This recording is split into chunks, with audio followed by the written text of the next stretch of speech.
여러분 감기하고 뭐 재채기하고 사랑은 숨길 수 없다고 그랬던가요? 그런 얘기 들어본 적 있으시죠? 여러분 사랑이 왜 안 숨겨질까요? 사랑은 드러나는 것이기 때문입니다. 특별히 사랑이 있을 때 숨길 수 없는 것이 있습니다. 뭔지 아십니까? 눈빛입니다. 눈빛. 여러분 사랑하는 대상과의 관계에서 항상 좋은 일만 있을까요? 그렇지 않습니다. 인생 만사, 세상 만사가 그렇듯 좋은 일만 있지는 않습니다.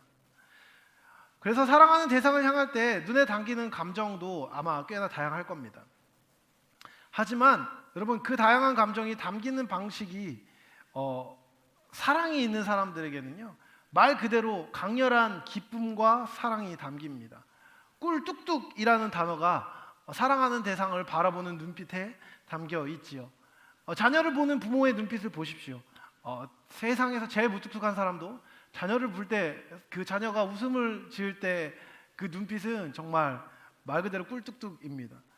그리고 오랫동안 연애를 못하다가 모처럼 연애를 해서 한창 불타오르고 있는 연인들이 서로를 바라볼 때 보십시오. 그 눈빛에 있는 그 사랑은요 말 그대로 달콤합니다. 시선은 결국 사랑하는 대상에 대한 태도를 보여주지요. 여러분 사랑은요 사실 전부 아니면 아무것도 아닙니다. 사랑은 상대방의 모든 것에 대한 태도인 것이죠. 사랑은 상대방이 요거는 사랑하고 저거는 안 사랑하고 이런 건 없습니다. 사랑하면 다 사랑하는 거고요. 안 사랑하면 안 사랑하는 겁니다. 한번 사랑하기 시작하면요 그 대상, 그 존재가 갖고 있는 시간, 공간, 모든 의미와 연결된 모든 것들을 사랑하게 되는 것이죠. 그리고 그와 같은 사랑의 결과가 오늘 함께 읽은 본문의 내용입니다. 본문은요 사랑이 시공간 안에서 어떻게 나타나는지를 보여줍니다. 모든 것을 참고, 모든 것을 믿고, 모든 것을 바라고, 모든 것을 견딘다라고 되어 있습니다. 모든 것을 참고 모든 것을 견딘다라는 이 두 가지 속성은요 현재라는 시간 안에서 사랑이 작용하는 방식입니다. 그리고 믿고 바란다라고 얘기할 때 이 두 가지 속성은 미래를 향해 어떤 태도를 갖는지를 보여주는 것이죠. 여러분 모든 것을 참는다라고 얘기합니다. 여러분 이 참는다라고 번역된 단어는요 헬라어로 스테게이라는 단어입니다. 이 단어는 번역에 있어서 조금 다양하게 번역되는데 이 단어의 명사형은요 사실 지붕이라는 뜻입니다. 여러분 지붕이 하는 일은 뭐죠? 집을 덮는 일입니다. 그래서 이 단어를 우리가 오늘 함께 읽은 세 번역에서는 그리고 우리가 잘 알고 있는 찬양에서는 사랑은 모든 것을 덮어준다라고 번역하지요. 여러분 덮는다는 건 뭐죠? 가려준다는 겁니다. 외부로부터 차단하여서 그 존재를 보호한다는 의미입니다. 상대방의 연약함, 내가 사랑하는 존재의 연약함과 안 좋은 모습이나 그 안에 있는 약한 모습을 지붕이 집을 덮듯이 덮는다라는 것이 이 참다라고 번역된 단어의 의미입니다. 모든 것을 견딘다라고 번역된 이 단어는요 사실 군대 용어라고 합니다. 휘포메네이라고 하는 단어인데요 이 단어는 사실 평상시에 쓰는 단어가 아니라요 전쟁 때 쓰는 단어입니다. 전쟁에서 어떤 진지나 어떤 지역에서 후퇴하지 않고 버티는 것을 이 견딘다라는 말로 표현하는 것이죠. 견뎌! 이 말인 겁니다. 그래서 이 견딘다는 말은 용기가 필요한 겁니다. 용기를 가지고 상황을 견뎌낼 때 표현하는 말인 것이죠. 여러분 우리는 언제 참고 견딥니까? 특별히 사랑하는 대상과의 관계 안에서 우리는 무엇을 참을까요? 아마도 그 사람의 연약함일 겁니다. 무지나 죄나 허물로 말미암아 생겨나는 어려움일 것입니다. 우리가 사랑하는 대상도 완전하지 않습니다. 하나님을 제외하고 공동체 안에서 완전한 존재는 없기 때문입니다. 사랑은 진리와 함께 기뻐한다고 했는데 그렇다면 연약함을 견디는 것은 정말 옳은 것일까요? 진리와 함께 기뻐하기 때문에 야, 너 내가 사랑하니까 너 이거 틀렸어 라고 얘기하면서 교정하는 게 맞을까요? 그렇지 않습니다. 왜냐하면 우리가 갖고 있는 기독교의 진리는 완전하지만 우리가 그 진리를 아는 것은 부정확하게 하기 때문입니다. 우리는 불완전하기 때문입니다. 그렇기 때문에 우리는 함부로 다른 사람을 교정하려고 들면 안 됩니다. 진리를 소유하신 하나님이 그 대상에게 직접 일하기 전까지 우리는 그 대상에 대한 사랑을 가지고 참아야 합니다. 덮어주어야 하는 것이죠. 그의 연약함과 악을, 그 관계를 소중하게 여기기 때문에 또한 그것을 교정하실 수 있는 하나님께 위탁하며 우리는 덮어주고 견디는 것입니다. 그 사랑하는 사람 안에 있는 연약함과 그 연약함이 나에게 드러나고 있는 모든 양상까지도 하나님의 계획 안에 있다는 것을 기억하며 덮어주고 견딜 수 있어야 한다는 것입니다. 여러분, 사랑이 믿는다고 할 때 믿음은 무엇일까요? 당연히 상대방을 신뢰하는 겁니다. 이 단어는 우리가 잘 알고 있는 단어인 피스티스라는 단어를 씁니다.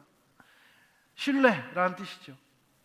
여러분, 이 믿음은요, 무조건 괜찮고 무조건 잘 될 거야 라는 낙관적인 얘기를 하는 게 아닙니다.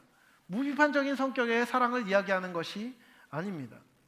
콩깍지가 씌어서 합리적으로 판단하지 못하는 어리석음이 이 믿음이 아니라는 것입니다. 그렇기 때문에 여러분, 뒤에 바란다는 단어가 짝을 이루어서 같이 나오는 것입니다. 바울은요, 사랑이 모든 사물과 사람이 항상 괜찮을 거라고 믿는 이상주의가 아니라고 이야기합니다. 대상을 사랑하는 사람은 상대방을 믿음과 소망의 끈을 놓지 않고 계속해서 바라본다는 것이죠.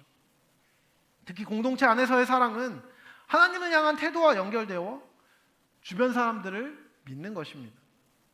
여러분, 이 믿음은요, 넌 실수 안 할 거야, 넌 나한테 잘할 거야, 넌 날 배신하지 않을 거야, 난 널 믿어, 이런 의미의 믿음이 아닙니다.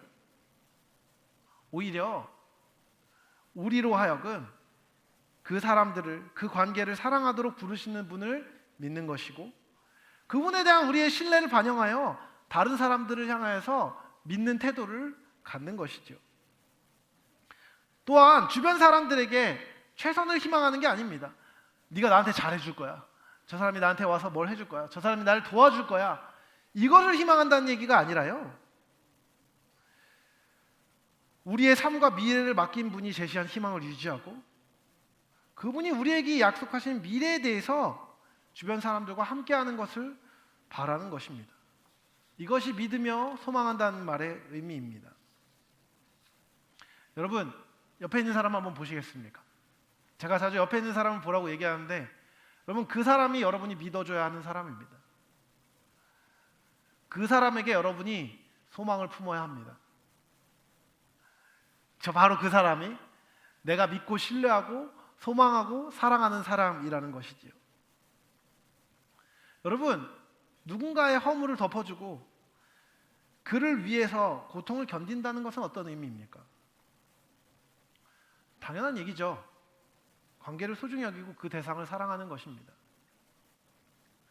여러분, 좋아하는 사람이 아니면요, 섭섭한 일이 일어나지 않습니다. 아시죠? 네, 좋아하는 사람이 나에게 섭섭하게 했습니다. 그럼 어떻게 하는 게 맞죠? 커뮤니케이션을 잘 할 수 있는 상황이라면 나의 섭섭함을 이야기하고 이해를 시켜주고 그 섭섭함을 풀고 관계를 더 증진시키는 게 좋은 것입니다. 네, 여러분, 그게 아니라 정말 사소한 섭섭함이라면 어떻게 해야 될까요? 덮어주고 넘어가는 것도 방법입니다. 근데 여러분, 내가 사랑하지 않는 사람은 나를 섭섭하게 하지 않는다는 거 아십니까? 섭섭할 이유가 없습니다. 왜요? 애초에 사랑하거나 기대가 없기 때문이죠. 여러분, 관계를 소중히 하고 그 대상을 사랑할 때만 그 관계 안에 참을 만한 것들이 생깁니다. 덮을 만한 것들이 생깁니다. 견딜 만한 것들이 생깁니다. 여러분, 베트남 전쟁에서 어떤 사람이 전쟁에 참전했는데 총을 다리에 맞았다고 합니다. 수많은 사람들이 다리에 총을 맞거나 지뢰를 밟아서 응급실에 실려와 있었어요. 그런데 여러분, 의사들이 이제 다닙니다. 전시이고 군의관이죠. 다니고 있으면 여러분, 다리가 괴사하고 있으면 어떻게 하는 게 제일 빠른 치료 방법일까요? 자르는 겁니다. 그래서 다니면서 얘기하는 거예요. 다리 이거 잘라, 이거 잘라, 이거 잘라. 냉정하게 기계 같습니까? 아니요. 완전한 판단입니다. 효율적이고 그 생명을 위한 판단인 것이죠.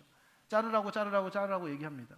근데 그렇게 자르고 다니던 중에 굉장히 심각해 보이는 상처를 발견했고 자르라고 얘기하고 하려는 찰나에 눈이 마주쳤는데 자기 동생입니다. 자를 수 있을까요? 좀 더 자세히 볼 겁니다. 이걸 잘라야 되나? 안 잘라도 되지 않을까? 자를 수 있는 방법, 자르지 않을 수 있는 방법이 있지 않을까? 이렇게 세심히 살펴보더니 좀 어렵긴 하지만 될 것 같습니다. 그래서 견디라고 얘기하고 자기가 직접 그 힘들고 어려운 수술을 하기로 결정하고 수술을 합니다. 그 수술이 어렵고 돈이 많이 들어도 노력이 아무리 많이 들어도 아마 수술하려고 할 겁니다. 왜 그렇습니까? 사랑의 관계가 있기 때문입니다. 더 좋아지고 더 회복되기를 원하는 마음이 있는 사람을 향해서는요, 참으라고 얘기하고 대가를 더 지불하고 더 많은 노력을 기울입니다. 그게 당연한 것이죠. 여러분, 사랑으로 상대방의 허물을 덮는다는 것은 어떤 의미입니까? 여러분, 여기 있는 지체 중에 한 명이 저에게 잘못을 했다고 한번 생각해 볼까요? 간단하게 지민이가 저한테 잘못을 했다고 한번 생각해 보겠습니다. 지민이가 저한테 평소에 하던 대로 수많은 잘못을 저한테 저질렀습니다. 제가 마음이 너무 아팠어요. 그래서 제가 어떻게 하기로 결정했냐면 지민이를 용서하기로 결정합니다. 그 허물을 덮어주기로 결정해요. 그 연약함을 제가 덮어주기로 결정했습니다. 왜요? 여러분, 그 죄가 계속되면 어떻게 될까요? 그 지체가 잘못될 겁니다. 여러분, 그 지체의 잘못을 덮어야 하는 이유는 무엇입니까? 그 허물을 덮는다는 것은요, 그 사람의 죄가 계속해서 커지고 허물이 늘어가서 잘못되길 원하기 때문이 아닙니다. 의사에게 치료받아 회복되기 원하며 그 과정을 견디듯 사랑의 대상인 그 존재의 영혼이 관계 안에서 잘 되기를 원하기 때문인 것이죠. 근데 여러분, 지금 그 문제를 내가 해결할 수 없다는 것을 내가 너무나 알고 있다면, 그 관계를 소중히 여긴다면, 그 관계를 깨트리기 원하지 않는다면 어떻게 해야 되는 겁니까? 지금을 견뎌야 되는 겁니다. 지금을 덮어야 되는 겁니다. 그 사람이 다시 살기 원하고 회복되기 원하는 동기가 있다면요, 그 사람의 허물을 덮어줄 수 있습니다. 그리고 여러분, 그 허물을 덮어주는 기간 안에 느껴지는 고통을 견딜 이유가 생기는 것이죠. 여러분, 우리는요, 서로의 어려움과 연약함을 함께 견딜 뿐만 아니라 상대방 안에 있는 연약함으로 말미암은 어려움을 견디고 참아야 합니다. 또한 여러분, 정말 사랑한다면요, 그 사랑의 대상을 믿고 소망해야 합니다.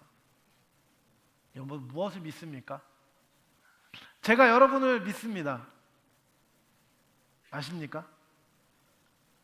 여러분, 지금 여러분 안에 있는 연약함을 제가 모르지 않습니다. 지금 여러분 안에 있는 죄를요, 적어도 저랑 가까이 있는 사람들 안에 있는 죄와 허물, 죄송하지만 잘 보입니다.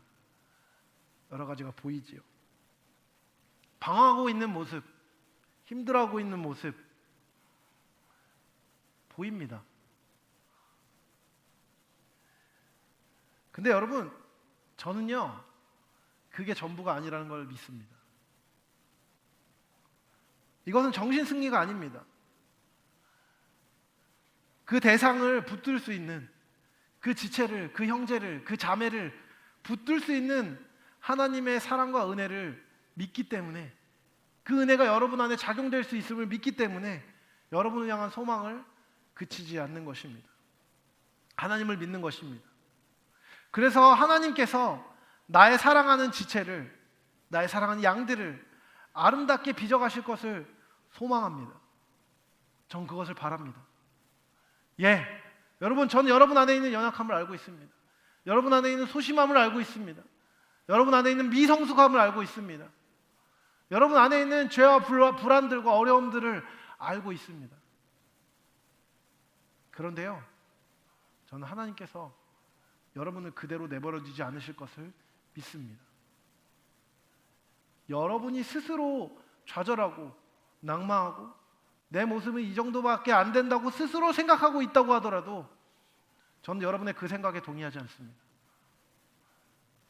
저는 여러분을 향해 하나님이 일하실 것을 믿고 여러분이 어제보다 오늘, 오늘보다 내일 예수님을 더 닮아갈 것을 소망하는 것입니다. 그것이 사랑입니다. 여러분, 아무것도 바라지 않는 것은요, 사랑이 아닙니다. 심지어 신자의 절망은 죄라는 말이 있습니다.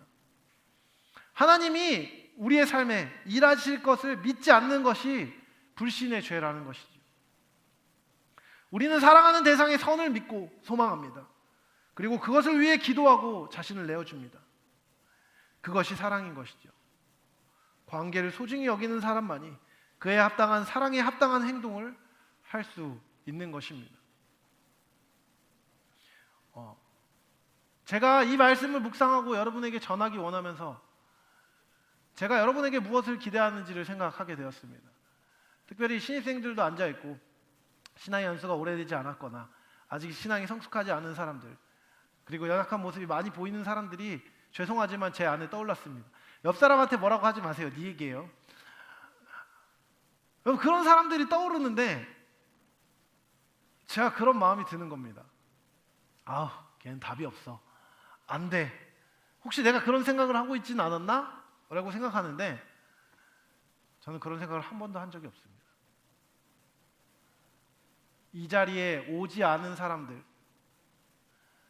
하더라도, 심지어 이 자리에 와서 졸고 있는 사람이라고 하더라도, 그리고 교회에 이름은 적혀 있지만 예수 그리스도를 쫓아가거나 따라가고 있지 않은 삶을, 따라가는 삶을 살고 있지 않아 보이는 그 삶을 향해서도 저는 소망을 갖고 있습니다. 지금 성숙하지 않아도 주님께서 그 사람에게 일하실 것을 믿기 때문입니다. 알고 있기 때문입니다. 저는 그것을 숱하게 경험했습니다. 제가 어린 시절 사역했던 교회에서, 중고등부 시절을 보냈던 제 모교회에서 제가 교사를 열심히 가르쳤던 애가 있습니다. 소위 말해서 양아치, 날라리였고요. 답이 없는 친구였습니다.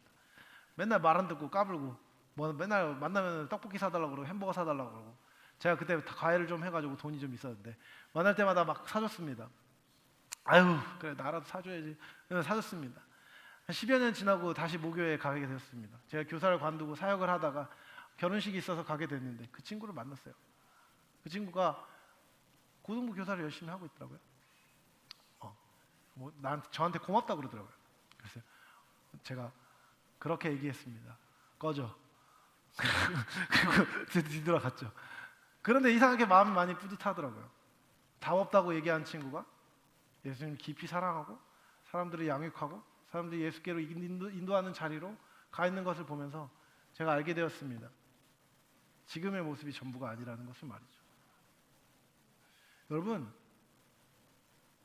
하나님은 여러분을 향하여서 믿음과 소망을 잃지 않고 계십니다. 저도 마찬가지입니다. 여러분, 이 사랑은요, 우리의 노력으로 읽어내는 것이 아닙니다. 오히려 이 사랑은 은혜의 결과입니다. 그리스도의 십자가에 담긴 하나님 아버지의 사랑이 우리 안에 깨달아질 때 이 사랑이 생기는 것입니다. 참된 사랑이라는 것 자체를 경험하고 그 경험이 우리로 사랑의 기쁨을 알게 합니다. 여러분, 하나님의 아름다움을 발견한 사람만이 사랑할 수 있습니다. 그 사랑이 경험됐을 때 그 사랑의 모양과 내용을 알게 됩니다. 하지만 그 사랑의 이유는 알지 못하지요. 그래서 우리에게 사랑을 준 존재를 통해 우리는 그 사랑의 이유를 알아야 합니다. 그래서 하나님이 우리에게 예수 그리스도를 보내신 것이죠. 하나님의 은혜가 한 사람 안에 임하면 그 사람은 하나님의 사랑을 경험합니다. 그래서 하나님을 향해 사랑하게 됩니다. 그리고 하나님이 얼마나 아름다운 분이신지를 발견하게 되죠. 그분의 존재와 능력과 성품과 그 모든 것의 아름다움이 점점 발견되면서 기쁨이 커져갑니다. 그리고 그렇게 될 때 하나님을 향해 삶을 던지게 되고 하나님과 동행하게 됩니다. 그리고 하나님과 동행하는 삶을 살아가기 시작할 때 그때 비로소 하나님이 사랑하는 영혼으로서의 이웃을 발견하게 됩니다. 그들의 겉모습만 보면, 우리의 겉모습만 보면, 우리의 행동까지만 보면 우리는 서로를 사랑할 수 없을 겁니다.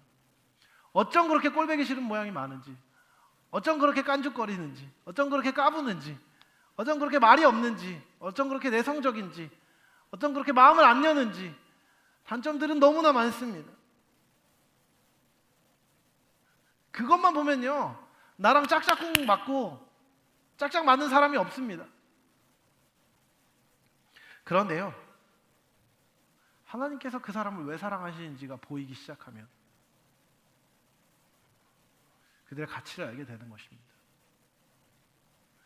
제가 청년부를 처음 맡았을 때 우리 임원을 했던 지체 중에 한 명이 그런 얘기를 했습니다. 자기는 요즘에 힘들지만 요즘에 청년부 지체들이 너무 사랑스럽게 보인다고. 그 얘기를 들으면서 제가 했던 생각이 있습니다. 아, 하나님이 저 지체에게 일하는 시즌이구나 라고 말이죠.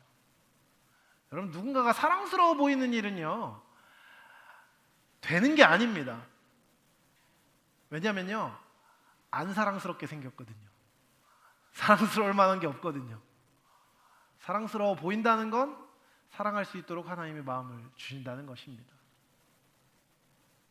그렇게 될 때 그 사람들의 가치가 보입니다. 그 관계를 허락하신 하나님의 주권과 관계의 가치를 알게 되면 알게 될수록 우리는 사랑할 수 있게 됩니다. 그 사랑의 모양이 오늘 본문이 가르쳐주는 사랑의 모양, 모든 것을 덮어주고 믿어주고 소망하게 되고 함께 견디는 사랑이 되는 것이지요. 여러분, 이 사랑을 보여준 것이 누구입니까? 바로 예수님이십니다. 예수님은 인간의 모든 연약함과 추잡함과 죄를 알고 계셨습니다. 누구보다도 말이죠. 그 패역한 상태를, 그 연약함을, 그 게으름을, 그 이기적임을 예수님은 아셨습니다. 예수님은 심지어 그들이 자신의 등에 칼을 꽂을 것을 알고 계셨습니다. 하지만 그것을 덮으십니다. 왜 그렇습니까?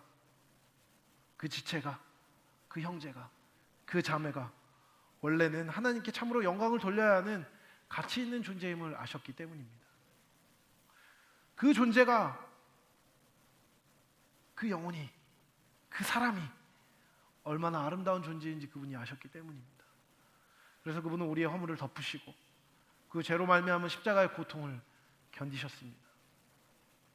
그분은 하나님을 깊이 사랑하셨고 하나님을 위해 참고 견디고 믿고 소망하셨습니다. 그 사랑의 대상인 우리 인간을 또한 깊이 사랑하셨죠. 여러분, 그분은요, 우리의 겉모습을 보고 폭발하지 않으셨습니다. 그분은 우리의 존재와 영혼의 아름다움을 보고 계셨습니다. 그래서 그 아름다움이 드러날 수 있도록 우리를 참으시고 우리를 견디신 것입니다. 여러분, 원수는 계속해서 공격합니다. 넌 아무것도 아니야. 너의 죄를 봐. 너의 허물을 봐. 너의 연약함을 봐. 넌 언제나 넘어지잖아. 넌 쓸모없는 놈이야.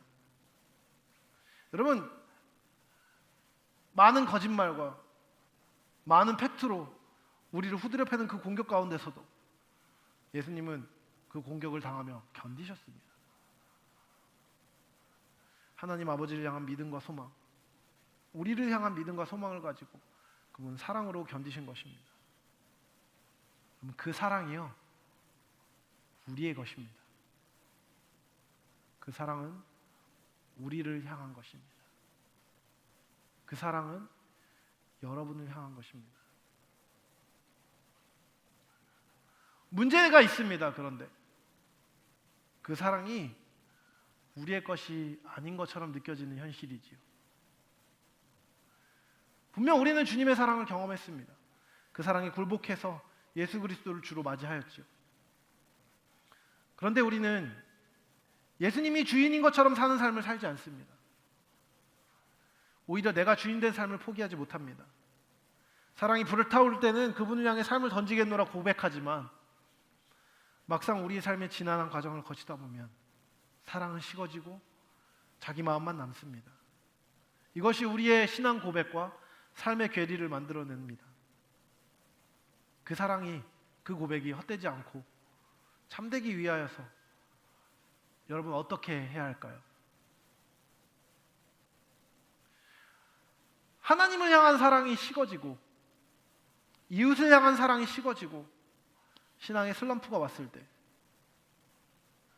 성품이 더 성숙해지지 않는 것 같이 느껴지는 슬럼프에 직면했을 때, 여러분 이것을 극복하는 방법은 10가지가 아니라 딱 한 가지입니다. 믿는 척하면서 버티고 괜찮은 척, 품위 있는 척하면서 버티고 적당한 거리를 두는 것은 답이 아닙니다. 그래도 내가 신앙 짬이 있는데, 연수가 있는데 이런 문제는 겪으면 안 되는 거 아니야? 라고 생각하면서 외면하는 것도 답이 아닙니다. 이런 과정을 모든 성도가 겪을 수 있다는 것을 우리는 인정하고 받아들여야 합니다. 여러분, 우리는요, 우리의 연약함을 인정해야 합니다.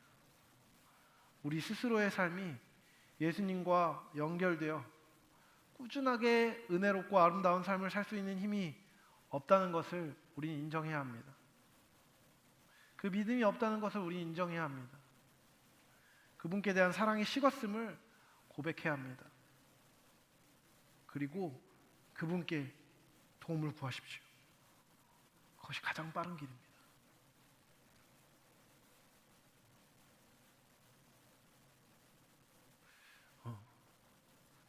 제가 항상 하는 생각이 있습니다.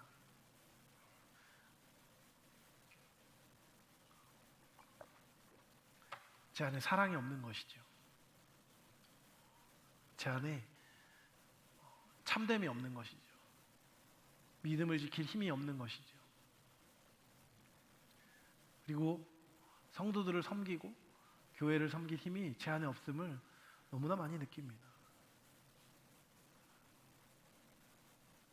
그리고 그렇게 힘들 때 하나님 앞에 주님, 저를 불쌍히 여겨주십시오 라고 기도하며 나아갈 때 하나님이, 예수님이 언제나 제 영혼에 던지시는 질문이 있습니다.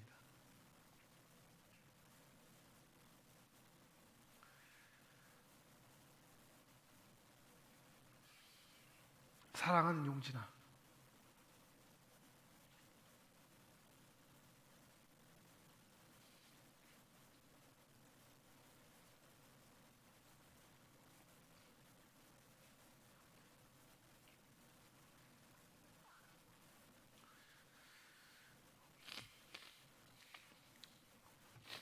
내가 나를 사랑하느냐?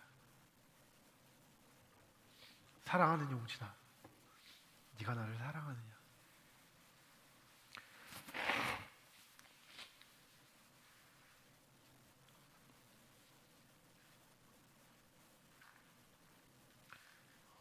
그 질문 앞에 섰을 때 언제나 제 마음은 네, 그렇습니다인데,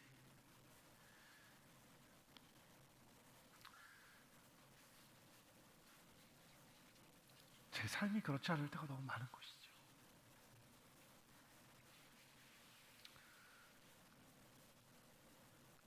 근데 그때마다 예, 주님, 제가 주님을 사랑합니다. 근데 그렇게 살 힘이 없습니다 라고 고백할 때마다 놀랍게도 예수님이 저에게 해주시는 말씀이 있습니다. 용진아, 괜찮다. 내가 너를 사랑한다. 내가 너를 믿는다. 내가 너와 함께 할 것이다. 너의 모든 허물과 어려움을 내가 덮어주고 견뎌주고 함께 할 것이다. 여러분, 그 사실이 깨달아지고 우리를 사랑하시는 주님을 알게 되고 그분이 다시 한번 내 마음 안에 찾아오셨을 때 은혜가 회복되는 것입니다.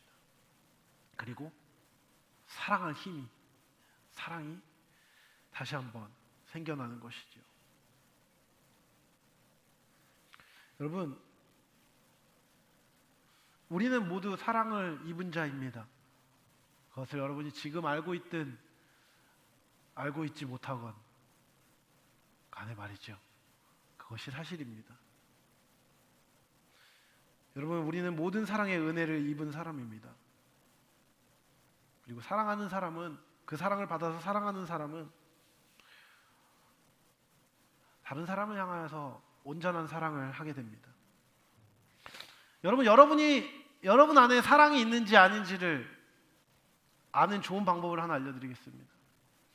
그것은요, 다른 사람을 향해 해석할 때 여러분이 선으로, 사랑으로 해석하고 있느냐 아니냐입니다. 사랑은 해석의 경향성이란 말이 있습니다. 사랑은 그 대상의 선을 위해 해석하게 합니다.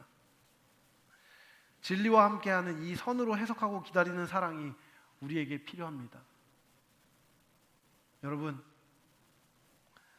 하나님이 저와 여러분을 사랑하시고 하나님이 여러분을 사랑하는 방식으로 여러분이 세상과 이웃과 공동체를 사랑하기 원하십니다.